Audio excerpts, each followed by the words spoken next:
Camera was falling a little bit. Whoa! It's not you. It's just Thursday. See if I can get this to stay. There we go. Happy Thursday, 6-8 Church. We're conquering the book of Malachi together. So hopefully you're having a great time as we do this. It's not necessarily the most encouraging, but it is very truthful in what he shares, and I think it's very applicable for us today. So let's get into it. Malachi chapter 2, verse 10. Have we not all one Father? Did not one God create us? Why do we profane the covenant of our fathers by breaking faith with one another? Judah has broken faith. A detestable thing has been committed in Israel and in Jerusalem. Judah has desecrated the sanctuary the Lord loves by marrying the daughter of a foreign god. As for the man who does this, whoever he may be, may the Lord cut him off from the tents of Jacob, even though he brings offerings to the Lord Almighty.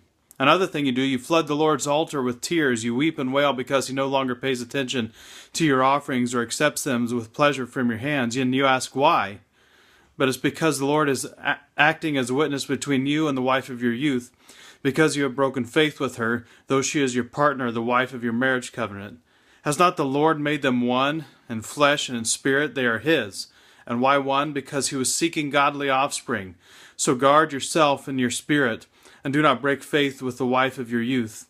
I hate divorce, says the Lord, God of Israel, and I hate a man's covering himself with violence as well as with his garment, says the Lord Almighty. So guard yourselves in your spirit, and do not break faith. Today we're looking at how this passage applies to my 6 to 8. And I think, again, there's a couple of ways we can make the application.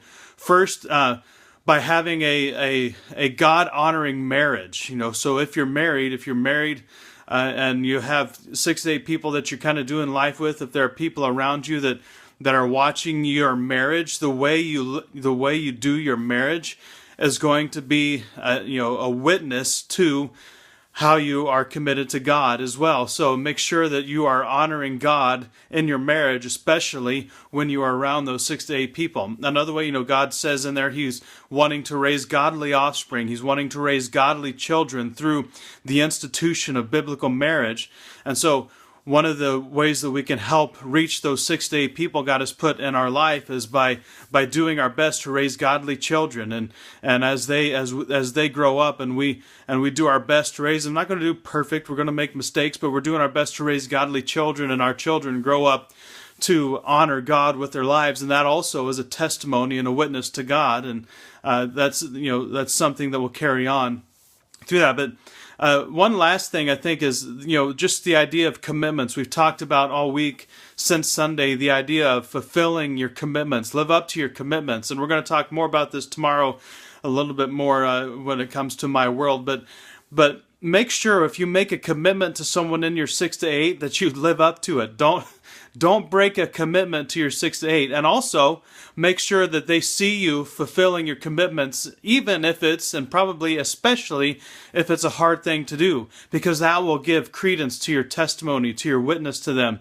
As they see you follow through on something that may be very hard for you to do, that will communicate to them that you're taking this idea of being a committed person, committed to God, and your commitment to God flows all the way down through everything you do. Your commitment to God flows down through your marriage, how you raise your kids, and your commitments to your 6 to 8 and commitments to other people in the world. How you work with God and how you approach God affects all the commitments you make in every other facet of your life, and that will be a testimony to them. They will see that and be drawn to that and want to know more about why you are that way, especially in our world where commitments are becoming less and less popular. We're coming up with more ways to get out of commitments and contracts and all that stuff. So anyway, I think that's how we apply those passages, those verses. Go read it again, Malachi chapter 2, verse 10 through 16. We'll see you tomorrow for another tip.